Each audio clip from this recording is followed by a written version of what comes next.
and I looked for other companies like Tesla to follow, but there really weren't any. Electrifying rail is not yet on the horizon. So I'm worried about not the future, but the transition to the future. Well, the answer to when I'll have an Optimus is as soon as I can, as soon as it makes sense, as soon as it's available. I mean, there are robots you can buy today. They're toys, they're Yeah. novelties, they're not useful. They would add more work to my plate than they would take off of it. So I go out to get the perspective, to zoom out in ways that it's very hard to do. It's very easy to understand my neighborhood or my state or my coast, but to zoom out beyond the country because Tesla's going to be competing in a global market. All your favorite companies are competing in a global market, and we don't see what that competition looks like because of the trade policies that distort them. That was kind of an awakening. So I wanted, of course, to get to the Shanghai Auto Show, which I did earlier this year. What fascinates me, and I'm totally with you, there was always the accusation of, well, all they do is copy. Hello and welcome everybody. Today is another one of these great days where I get through step by step a little more. And Brian just told me he calls it collecting experts.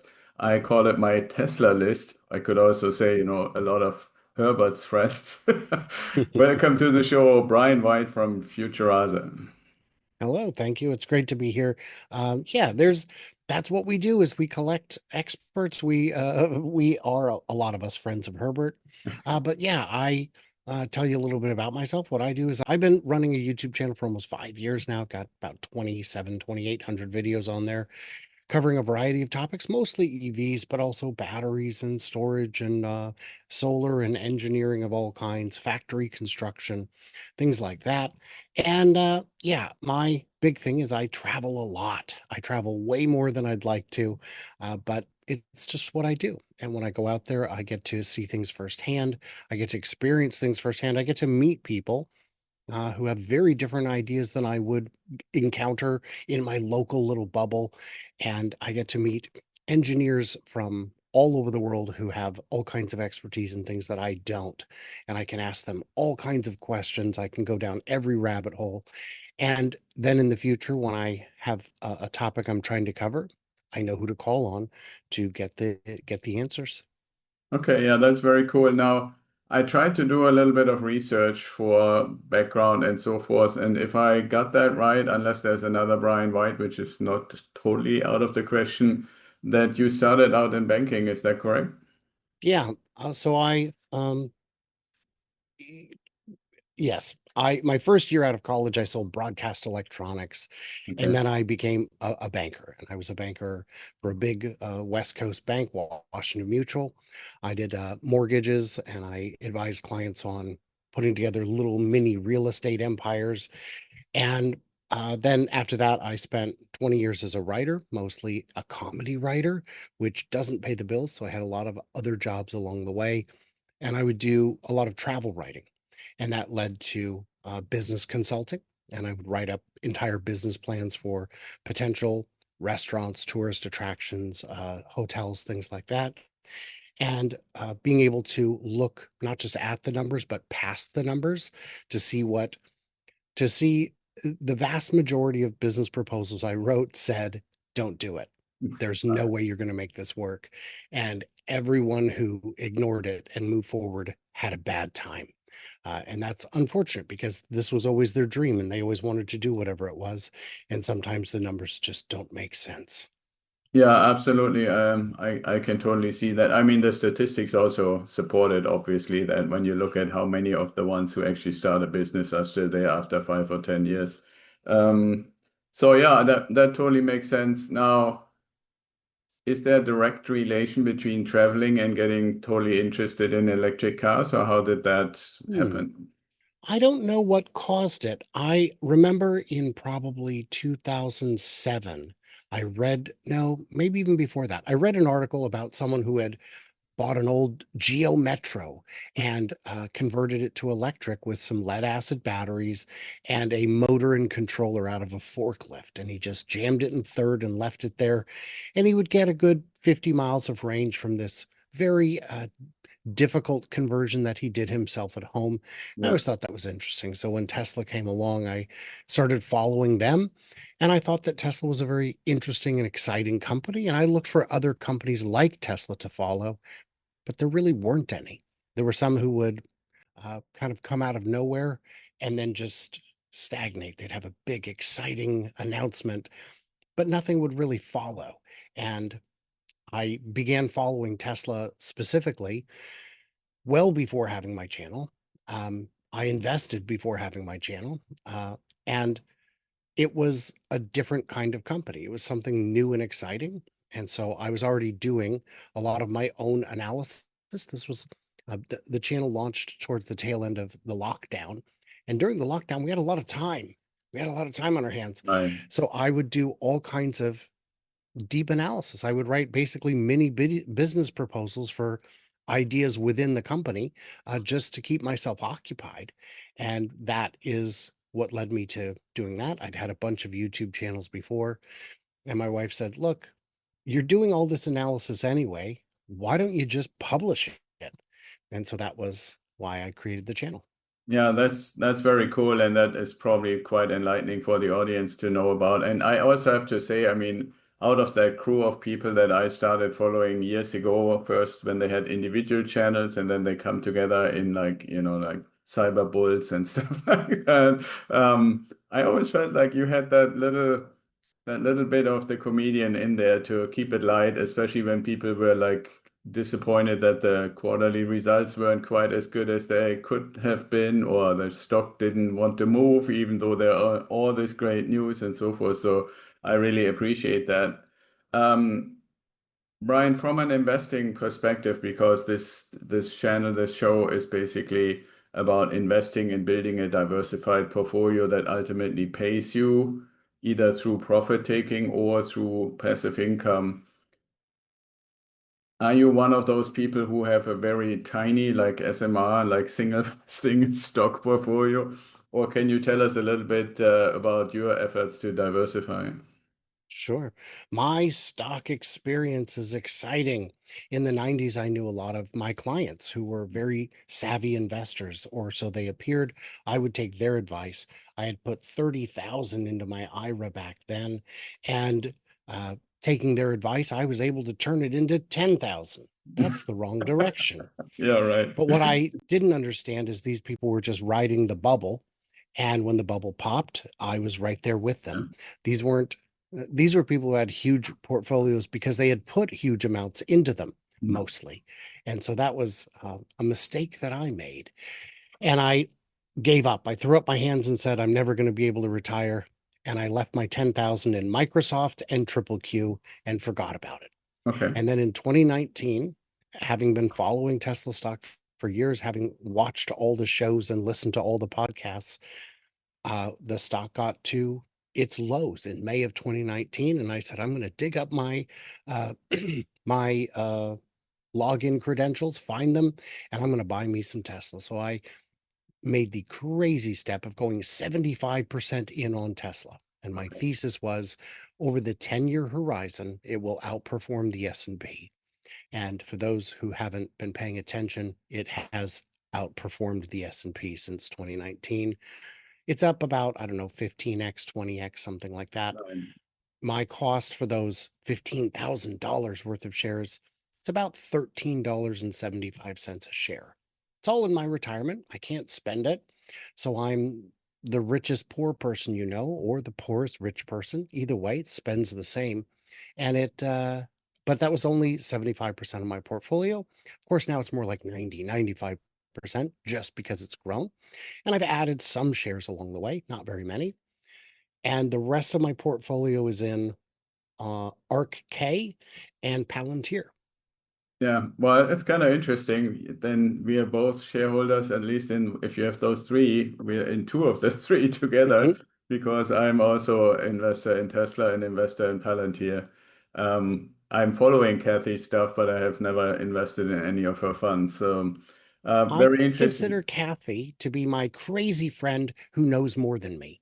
If I was going to go and ask some individual for stock tips, I don't think I could pick a better person than Kathy.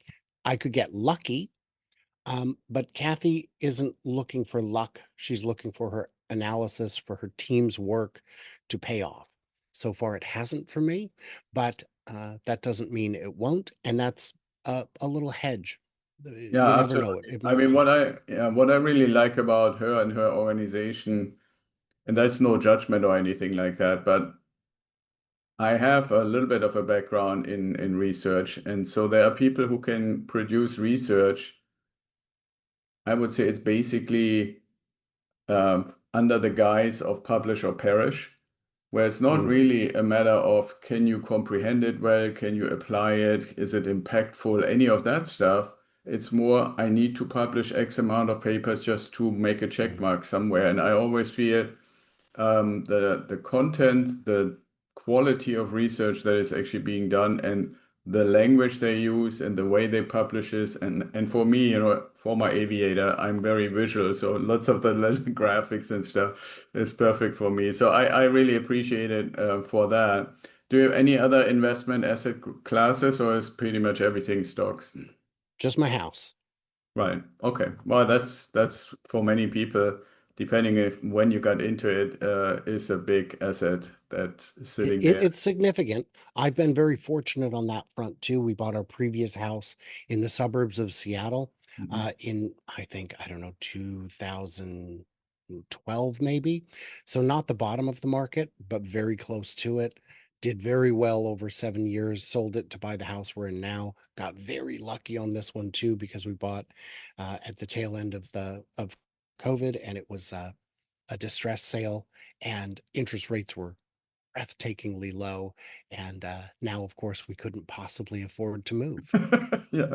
Yeah, I mean, every so often I get actually notifications from houses, the address, right? Like, what's the value? I don't know if certain organizations never find out that you're not living there anymore, right? Mm, So, like, just the other day, I got a notification from Zillow Reports about a property that we owned between 2003 and 2000, I think 16 or something like that. mm. And it went when we bought it for 600,000, it's now 1.2 million. And actually, I could go to my old paperwork and see if the guy that gave me the Washington Mutual mortgage at the time in 2003 was maybe Brian White, who knows? But yeah, so I find that quite interesting, and it's a lot of equity that is sitting there. So maybe part of that would allow you to retire if you wanted to. Now, getting back to the topic at hand, you mentioned that you're really interested in engineering, getting to know the people, and then digging into the engineering. One thing I really want to tell you, I appreciate a lot you as a person and what you're putting out into the world is that you're looking beyond the main first interest being Tesla and all its different things, whether it's semi or Megapack or models or Optimus or stuff. But you're going, like you just said, to Nepal. You went to Shanghai. You're looking into what's going on with the OEMs. Is this really mainly the engineering interest, or is it that you're thinking there could be something coming that nobody has on their radar because nobody wants to talk about it? Tell us a little bit more what you're seeing out on your travels to other organizations and countries that make modern technology, basically. So the first big international trip I did for the sake of the channel was I went to Farnborough, England, to the UK to see the fully charged. I spoke for at the fully charged event there, and I got to see a lot of Chinese cars, a lot of cars that we do not get to see in the US. And they were okay. They were pretty good. They were priced right. Um, and we don't see those in the US due to import restrictions, due to tariffs that are prohibitively high on purpose. And that was kind of an awakening. So I wanted, of course, to get to the Shanghai Auto Show, which I did earlier this year, because there are a lot of cars in China. We know that they are less expensive, that they appear to be better values. Are they really better values? And when I got there and saw them, the answer was yes, 100% they are. Now, when you export them, they're no longer as cheap, in part because they only export the up upfit, the most trimmed out models, in part because shipping is expensive. Not just the fact that shipping is expensive, but the time involved in Right. shipping. Time is money. and then it gets to the US or wherever, and whatever import duty is required. And then you've got a middleman who's going to want to take a cut too. The whole savings is pretty much erased at that point. So then my question became, what about in countries where all cars are on a level playing field? So I went to Mexico City to see the cars there, to drive the Chinese cars, to look at the price. And that was very eye-opening because, like a BYD Seal, which is a direct competitor to the Model 3, it's not as good as a Model 3. It's fancier. It's got extra bells and whistles. It's got a really nice design, I think. It's well built, but it's not quite as good, but it's a third less money.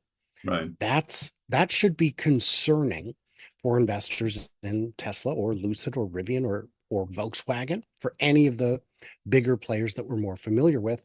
So that's why I'm going to Nepal. Nepal Yeah. has they don't have a domestic auto market to protect. They just want electric cars. Gasoline is $4.50 a gallon in Nepal because you're in the Himalayas, and electricity is 4 cents a kilowatt. So you've got a 90% reduction in your transportation energy bill by going electric. And all they really had to do was get more homes electrified. They're now over 99% of homes are electrified versus 67% 10 years ago, and remove the import tariffs on EVs. And because they border India and China, they've got a lot of Indian Right. and Chinese options and a handful of others.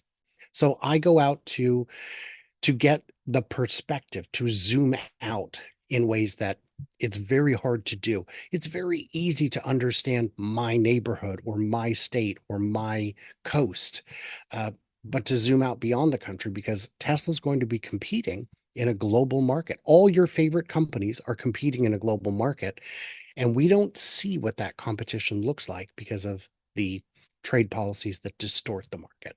Yeah, absolutely. And I'm also more like a macro person in that sense. Also, I'm pretty appalled, to be honest, about some of the arrogance that I see, both as I'm originally from Germany, so I see a lot of the information that comes from Europe as well as the US side. And I believe there's a lot of arrogance there that is unfounded.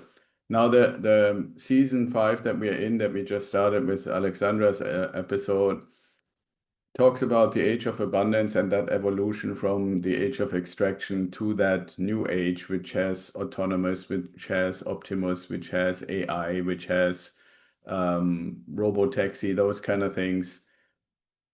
Would you be willing to venture a little bit into, I know you're also interested in semi, right? Are we actually going to see convoys, and when is that going to happen? And when is Brian going to have an Optimus at home or something like that? Right. Well, the answer to when I'll have an Optimus is as soon as I can, as soon as it makes sense, as soon as it's available. I mean, there are robots you can buy today. They're toys, they're Yeah, novelties, they're not useful. They wouldn't they would add more work to my plate than they would take off of it. At some point soon, that will flip.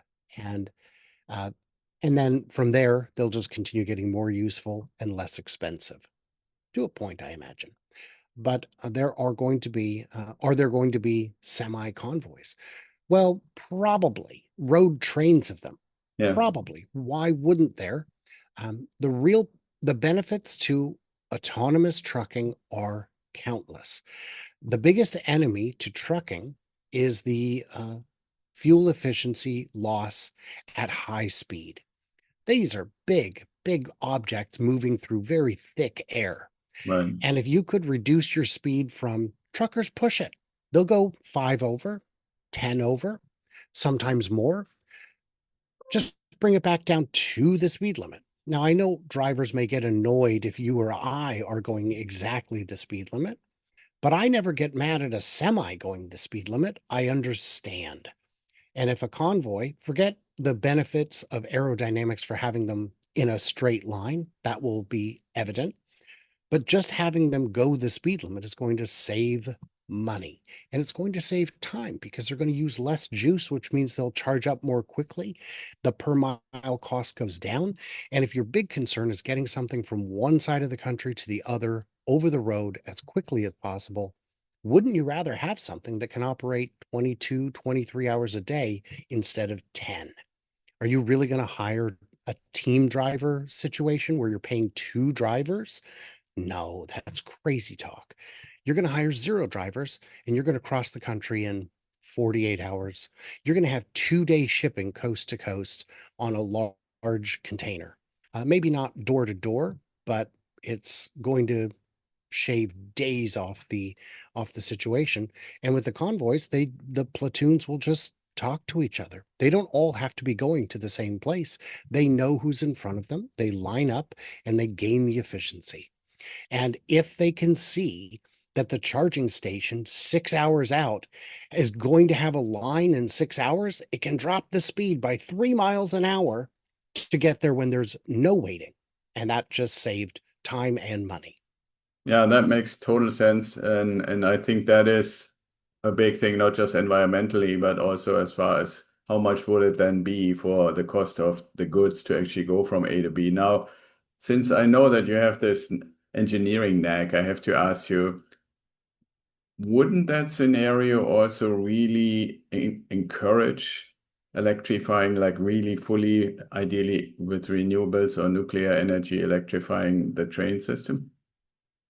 So the trick with the train system is you can't use batteries. I've run the math to see how many cars of batteries you would need, and the number is too large. The trick with catenary wires, the overhead wires that power trains in the U.S., is that the U.S. is vast. It is a very large country, and the amount of copper it would take to put overhead lines, the maintenance on those lines would be cost prohibitive. So electrifying rail is not yet on the horizon. For regional stuff, you could probably do it, if not now, very soon. Throw 3, 4 cars of Megapacks on there. The amount of weight those take up is not that consequential compared to an entire locomotive. But there are for longer distances, it remains prohibitive. And then when it gets into the station, the infrastructure charge 5 Megapacks all the way up at once would be pretty eye-watering. Yeah, I was actually speculating, obviously massively failed. And anybody who's listening to us is say, why did you ask it this way? I thought you would say, I went to Shanghai, I took a look at this Maglev thing, and I think there's a future for Maglev, and then you don't have to carry the batteries with you, right? Like, so I don't know if Yes, you have a thought on that. on that, it's just very expensive on a per mile basis, and we're just trying to trim every penny out. The reason China has so much rail, the city of Shanghai has added more rail in the last 20 years than the entire US has, and it's not even close. But the reason the country has so much rail is because they're investing in it. Because when they say we're investing in infrastructure, they just invest. They don't have a discussion. They don't Yeah, yeah, right. uh, uh, it's a top-down approach that makes it work. And in the US, we are very hesitant to spend money on ourselves in ways like that. Yeah, well, what fascinates me, and I'm totally with you, I'm not claiming that top-down is better than what we have or anything like that, but what fascinates me is there was always, at least in all my life, and you can probably tell that I've been around for a little while, there was always the accusation of, well, all they do is copy. And I think that Yes. kind of ended like probably 15 years ago, maybe 20 years ago. And it's one thing to say top down, we want rail, let's just do rail. What's the best rail we can find right now? And then maybe take some diesel electric train and put that on. They basically said, okay, well, what can we do? What is physically possible? What are we needing to figure out? I mean, it's not that maglev has been invented like 10 years ago. This is a pretty old concept that's been around, but it wasn't, economically feasible. It wasn't technically feasible. So what fascinates me in those kind of cases is not just the ability to put it out there, like you just described, but also to say if we want to do something, we should at least give ourselves the goal to be state of the art, right? Same thing with the EVs. I mean, I don't know if you had it on your radar that phone companies would be BEV producers, 10 years later, or that the Chinese would say, okay, well, we have these huge deserts why don't we put our solar panels in the deserts, raise them up so we can have sheep graze below them? But more importantly, if we really want to make this happen to Shanghai and to Beijing, we need to find cables that can transport across 1,000 or 1,500 miles without losing 30% of the energy.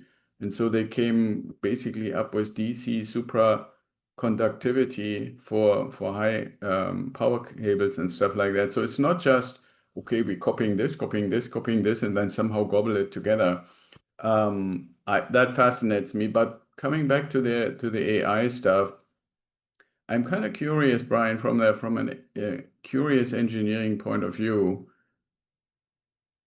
It feels to me a little bit like we're disregarding or kind of like almost like a throwaway term using this word intelligence, like artificial intelligence. And yes, everybody knows or at least has a concept of artificial. But what kinds of different intelligences do you see coming in this age of abundance in the next decade or so? Mm. Well, I want to address real quick on the previous point. There was Yeah. in the US, we've had a interconnect along the West Coast that takes hydropower from Washington State all the way down to, I think, either LA or San Diego. It might go Mhm. all the way. Right. It is at almost 1,000 miles, just short, and the line losses are minimal, 3%, 4%. And this has been operating for my entire lifetime. So they just had, why don't we have more of these? I don't know. The idea that we can have more power is it's real, but we have to actually take the steps to actually do it. In Yeah, terms that of actually, what, sorry if I yeah, may interrupt, Brian. That yes, that please. I don't know if you've done it already or not, but that would be an interesting trip for you to go to over to the UK, have them show you the in the sea wind farms, and then go to Norway and look that the energy that the wind turbines actually generate is pumped to Norway to pump water up into these high level lakes, Oh, right? So that it's basically like a water or hydrogen if you want to battery, right? Because right. that way you can store it. I mean, if anybody ever looked at Norway, it's basically mountains and fjords. Yes. So, um, so I mean, there are some interesting solutions out there. I wish we would do a little more with one, whether it's a Chinese thing or a Norwegian thing, or the Dutch, for example, have had the windmills running their water hydraulics to stay, well, live below sea level, basically, right? Like, Right. and then you go Yes. to Miami, you don't want to know why they don't talk to the Dutch on how to make, you know. That's yeah, all true. Um, so you asked about what kind of intelligence is Yes, coming, yes, and to me the answer is everything that we can dream of, and then a bunch of things that we can't. So it we already can go to a website and say, I want a song about this in this style, go. And 10, 15 seconds later, the song starts playing. It right. hasn't even finished writing the song yet, but it's playing it. Because if you don't like it, you only go in a minute and then stop, it's not going to finish it. That song will never be finished. Um, but why not have that with movies? I want a movie with these kinds of characters doing this kind of thing, with this kind of ending, go. And it'll make a movie that never existed before. It could do that today. It would be pretty terrible, but it always starts terrible and gets better quickly. I am concerned less for the loss of jobs and more for the loss of human creativity. I know young people who would love to be in a band. So rather than learning musical instruments now, they're just playing with AI and calling that good enough. We may have a shortage of human musicians in the future. But I would argue, compared to 50 years ago, we already have a shortage of human musicians compared to then, because local bands are often DJs instead. There's no wedding bands anymore. There's no high school prom bands. They bring in a DJ because that's what the kids want and it's cheaper. So I'm worried about all that. What is it going to bring us? Is it going to bring us abundance? It can. The question is who's going to benefit the most and when and how. And I think it's going to be impossible for legislation to keep up with changes. Right. It's always been impossible for legislation to keep up with technology. We had robocalls for decades before Congress acted on that. We had spam overfilling our inboxes for a decade before they addressed that. And it's always been legislation is reactive. And I've seen some efforts to be proactive, and you look at it and say, the people writing this really don't understand what they're talking about. So I'm worried about not the future, but the transition to the future. The losers. I've seen people say, well, you won't be poor. Just buy an Optimus. If you can get a car loan, you could get a loan that would cover an Optimus, get an Yeah. Optimus, and then rent it out as a laborer to your friends and family. Right. But my friends and family also have one. Right. I can no more rent out my car to my friends and family than I could a robot. So I'm not sure how all those pieces go. Well, yes, but it'll do everything for you around the house, except pay my bills. I still have to pay the rent or the mortgage or whatever it may be. Um, but you Well, could maybe, have, right? We don't know if we were going to have UBI and, you just tell them, right? I rented this house or I live in this house and here's the mortgage and just deduct it from my UBI or something like that, right? So, So I made a video about a year ago. I was in Germany at the time, and I made a video saying, okay, every time I talk about robots, you guys bring up universal basic income. Let's have that conversation. yeah, Here's where we're at. We need to start thinking about it, but not acting on it. It's too soon to act on it right. because if I assign a dollar figure that's correct today, it doesn't assume any of the gains that are potential in the future in terms of efficiency. So, how could life be free? How could the government afford to make life free? Well, the government has land in every country. The government owns land. They could put up a nice place for people to live. Well, right, but you have to pay the workers to build it. Not if it's Optimus, not if it's built by a robot. Right. Well, you have to pay for the power. Okay, well, you can have renewable solar. And robots could build that too. And robots could do the mining and the extraction and the production of the materials used in the construction. Every part of this could be roboticized. And at that point, what's your cost? Just the robots? Guess who's going to be building the robots? Other robots. So at that point, the idea of money is very different. So, well, then no one would ever work. Really? You don't think somebody would want to be able to buy diamond jewelry and Rolexes and fancy cars just for the sake of having them? It's a game. Money is a game. Right now, most of that game is used on survival. But once you max out on any game, some people will stop playing it. Some people will just play it differently. They'll go back through and play it for different objectives. I want to see if I can get through all this without the upgrades or whatever it might be. There are people who are retired who do what I would call full-time jobs for no money because they love doing it, because it's a game. And so if money could be a game that is played for fun rather than survival, it can change the dynamic completely.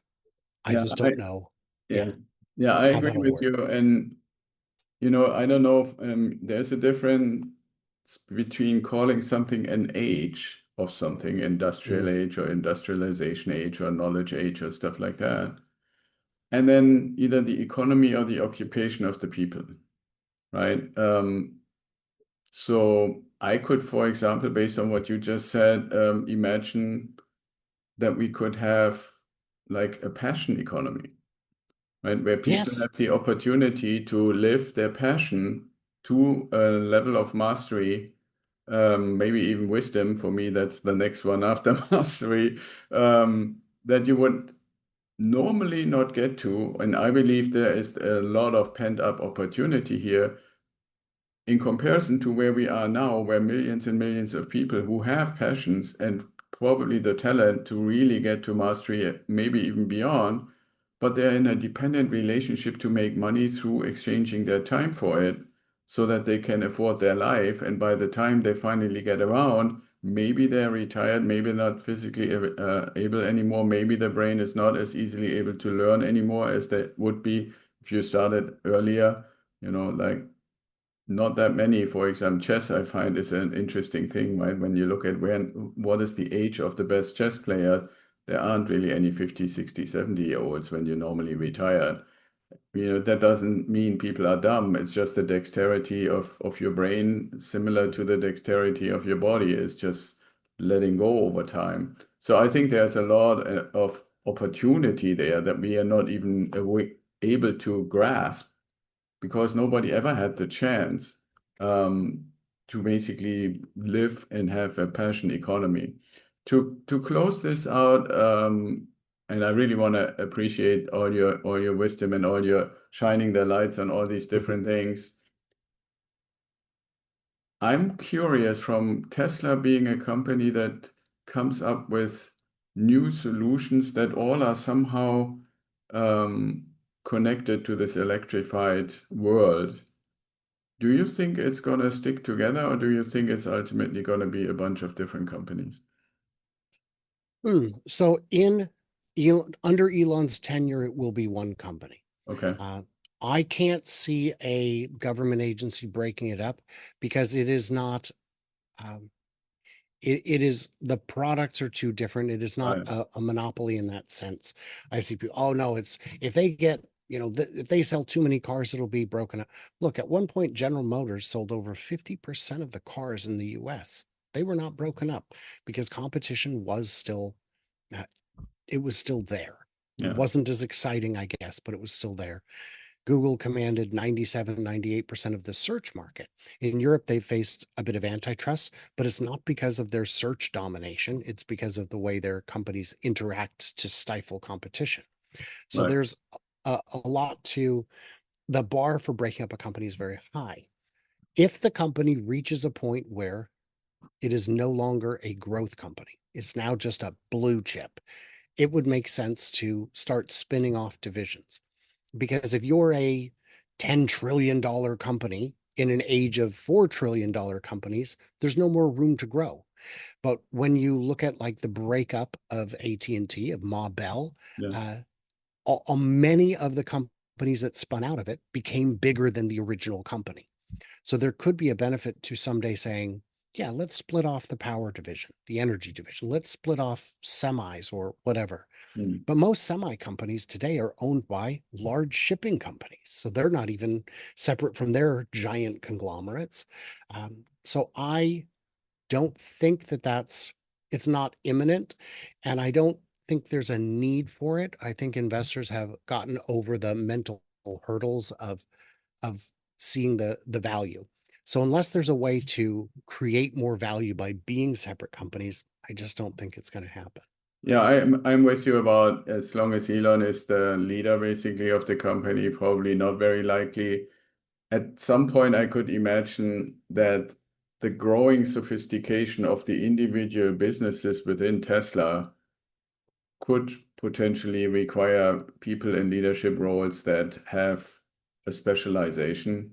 Right? I'm personally, when we're talking about age of abundance, there's also, a question of how does leadership in that time look like, or are we going to turn that over to robots or to computers? And I still think if we want to avoid that something negative or bad happens from AI or whatever AGI or super intelligence might be the case, then I think there needs to be at least a certain level of leadership involvement.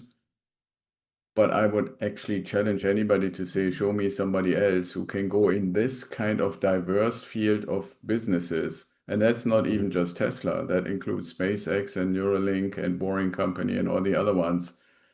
And not just be somebody who says, okay, show me the numbers, show me the EBITDA and stuff like that, but really being actively involved in where the company is going, which technology is chosen, whether we should kill Dojo 3 or not, stuff like that, right? Like Right? that tweet that came out to say, well, it was a hard decision on a personal level, which I thought was amazing. If you read Walter Isaacson, it's not his normal thing to say that that is a Yeah. tough thing to do. But from a technology perspective, to be able to make that decision, either you trust your team, basically unquestioning, or you have to know something about it, right? And knowing all the AI stuff and the chip stuff and the driving stuff and energy stuff, I could see that to be ultimately, if you want to keep growing it as an individual business and you want your leadership to be involved and not just turn everything over to the AI, you need a specialist. And Well, let me ask you this. If Tesla Semiconductor was already a separate company, would they have had the strength to cancel Dojo? I would argue that no, they would look at it and say, we will not survive if we don't just push forward with this, even though we don't think it's going to meet the objectives. I think that well, being part of the company gave them the power to be able to cancel something that big. yes, maybe. I'm also wondering, and this is probably very unpopular for me to say, but I'm also wondering if I compare Dojo and XAI. And in the beginning, when they first started, I didn't really understand much what Elon meant with certain people don't want to work in a company with 120,000 people. Hmm. I think it's not just they want stock options. It's not just, okay, we don't want to be part of a large company because we're afraid of all the layers of administration, which I think at Tesla is probably very, very slim organization structure. But it's also, this excitement to be able to do something completely out of the ordinary, brand new, never been done before. So if you were rephrasing your question a little bit and were to say the team at XAI would be the Dojo team, would they have killed it? I'm not so sure, honestly, because in a way, to me, there is a little bit of a deviation here from this whole mantra of vertical integration. Right. I had always understood part of Dojo not just to be we making a better chip that nobody can compete with, but we're making something that we can control when the NVIDIAs and the Samsungs and the TSMCs and whoever else out there is maybe not willing for whatever reason or capable of doing what we need. Hmm. Right. So, and would the XAI guys have killed it if they thought they can make it better than anything out there? I don't know. I'm not saying I have the answer, but I'm curious, right? Like, how much does it have to do with who is working at Tesla versus, for example, the team at XAI? Hmm. All good questions. Yeah, well, it gives us a reason to maybe have another episode sometime in the future. Um, Brian, coming to the end, in every episode, I ask people one or two questions, not really that much related. And in your case, I mean, you have already met him, so it's not likely. But if you could meet anybody dead or alive, who would it be and why? Mm. Well, I wouldn't want to meet a dead person. I think that'd be upsetting. Okay. Obviously, Elon is an easy answer to that because I think he's fascinating. I have been assured that at some point I will have an interview with Franz von Holzhausen. I've met him twice. I would like to have that interview. I think that's another easy answer. But if you're looking for something more philosophical, boy, John Cleese would be my answer. Okay. Who is John Cleese for the audience? Oh, from Monty Python. Oh, okay, cool, cool. Yeah, that's good for a comedian. I was wondering, since you were struggling with the answer a little bit, to ask you if I had an invite to Xi Jinping and I would say, Brian, you want to come along, what would you say? Absolutely. Okay. Absolutely. Yeah, that's somebody I would like. I mean, language barrier and all that other stuff, but I think there could be hours and hours of conversation. Yes. All right, Yeah, Brian, it was a he'd be great pleasure, a fascinating. great honor that you came to the show. We are small, you're pretty big, and you're growing. So thank you for letting the little guy have a little bit of your light. Thank you. Absolutely.